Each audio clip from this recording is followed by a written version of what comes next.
Donc, dans cette nouvelle vidéo, on va parler des différents types d'escaliers. Voilà, donc premièrement, on va parler de l'escalier en béton. Donc, l'escalier en béton, généralement, ce type d'escalier est fabriqué généralement sur le chantier. Donc, on va lire la définition. L'escalier coulé en place. Donc, ici, un escalier en béton. Donc, si tu aimes tout ce que je fais, n'oublie pas de t'abonner, d'activer la cloche pour ne pas rater les prochaines vidéos. Si tu me suis sur une page Facebook et autres, tu peux aussi rejoindre la communauté YouTube. Tu peux aussi me poser tes questions dans le groupe Telegram et autres.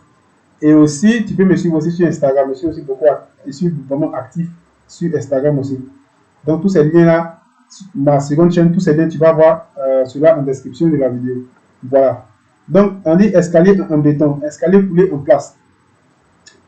Escalier réalisé entièrement sur le chantier. Donc, on réalise ce type d'escalier généralement sur le chantier. Le béton est coulé après la mise en place du coffrage. Vous comprenez? Et des armatures. Les paillasses. Donc, pour ceux qui m'ont demandé les paillasses, on va parler de la définition et je vais vous montrer le schéma qui indique les paillasses. Donc, dalle inclinée en béton armé constituant l'élément porteur de l'escalier. Elle renferme toutes les armatures en acier longitudinal et transversal. Donc, ça, c'est la définition de la paillasse. Donc, ici, vous voyez qu'on vous donne, par exemple, des images pour comprendre mieux la définition que je vous dis ici. Donc, je vais descendre. Voilà, ici, vous voyez armature. Ici, vous voyez paillasse. C'est bien indiqué sur le schéma. Voilà. Escalier préfabriqué. Escalier préfabriqué, ce type d'escalier, c'est, par exemple, sur le chantier, on a déjà les dimensions de l'escalier, par exemple, sur le chantier, sur le schéma et autres. Celui qui doit fabriquer ce type d'escalier va venir prendre les dimensions de l'escalier et il va partir dans un atelier de fabrication et là-bas, il va fabriquer ce type d'escalier. Et lorsqu'il va finir de fabriquer l'escalier, par exemple, pour fabriquer, il va prendre de son atelier de fabrication et maintenant l'envoyer sur le chantier. C'est ce que vous devez comprendre dans escalier pour fabriquer. Donc, on va lire escalier dont les éléments sont réalisés dans un atelier de fabrication. Vous comprenez? Puis acheminés sur le chantier pour être mis en place. Donc, c'est ce que vous devez comprendre dans les escaliers pour fabriquer. Donc, on va aller un peu plus vite. Donc, ici, on dit escalier monobloc.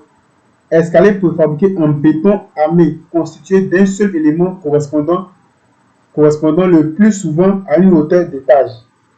L'emploi de ce type d'escalier en maison individuelle demeure limité.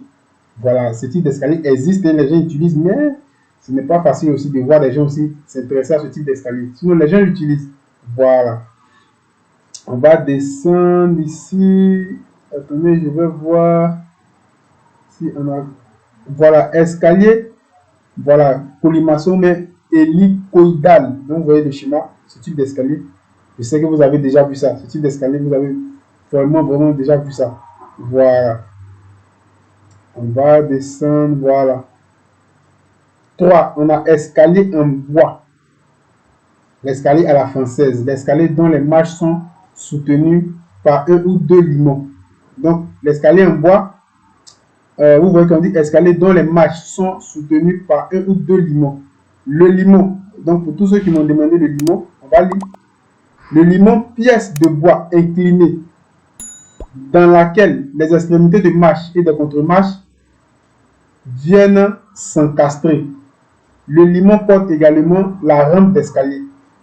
Voilà, donc vous voyez qu'ici, on vous donne la définition du limon et on accompagne cela avec un petit schéma. Donc, par exemple, vous allez voir juste ici, voilà le limon. Voilà, ici, regardez le schéma qui se trouve ici. C'est l'élément qui se trouve juste là qu'on appelle le limon de l'escalier. Vous pouvez vous regarder cela. Voilà. Donc, je pense que pour aujourd'hui, on va s'arrêter là. Pour ne pas que la vidéo mette vraiment beaucoup de temps. Et au fur et à mesure, on va expliquer d'autres cas et on va avancer comme ça. Donc, sur ce, je vous dis à la prochaine vidéo. Ciao.